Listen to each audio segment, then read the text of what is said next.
Morning, morning. Hindi tayo makape guys. Pero mayroon tayong luyang dilaw sa labat. Sa labat na luyang dilaw guys. Mainit pa. Kaya marami kaming tanim sa gilid dahil iniinom din to ng boss namin. Marami itong paggagamitan, gamot. Daming pwedeng magamot nito sa katawan guys. Para hindi masyadong mapakla. Kasi siyempre may lasa to eh. Bigyan natin ng kalamansi. Yan.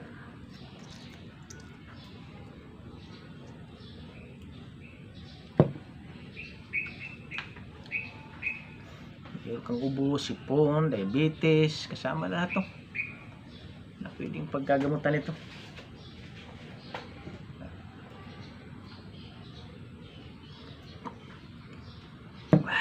Kabag, kita mo mamaya kasi parang may kabag ako kaya hindi ako nagkakape muna. May utot ko to mamaya. Nakabagan ako. Lamig kasi ng panahon. Kita mo kulay oh.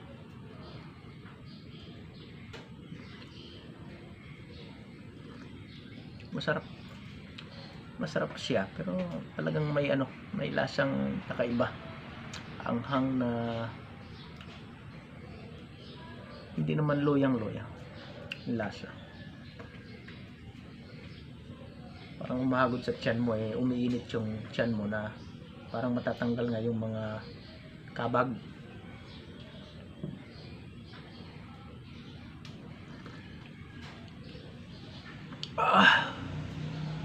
Kaya kayong mga matatanda na kayong mga matatanda na parang hindi ako matanda. Kayong medyo may matanda na, subukan natin. Subukan nyo to. Dahil sa probinsya ay sa mga bukid-bukid ito ang ginagamit. Fresh na fresh.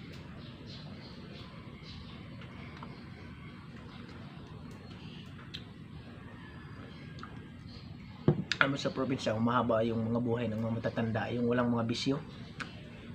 Haba buhay doon dahil ang kanilang mga kinakain mga organic, yung walang chemicals talaga yung halo ang mga kinakain nila. Dito ko nilagay para makita natin na ganito ang hitsura niyan pag pinakuluan, yung fresh pa, madilaw-dilaw.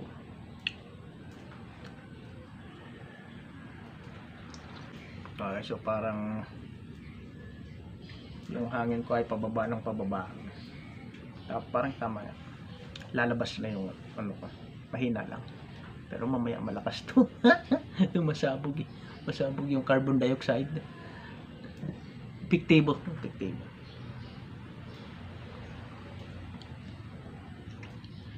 Kalahati ko pa lang eh, naramdaman ko na yung ito, pakinggan nyo. Diba? Oh. Ito. Subukan nyo. Lalabas yung mga hangin-hangin ninyo. Utot ha, utot. Diba, tita mo? Lakas ng totoo talaga.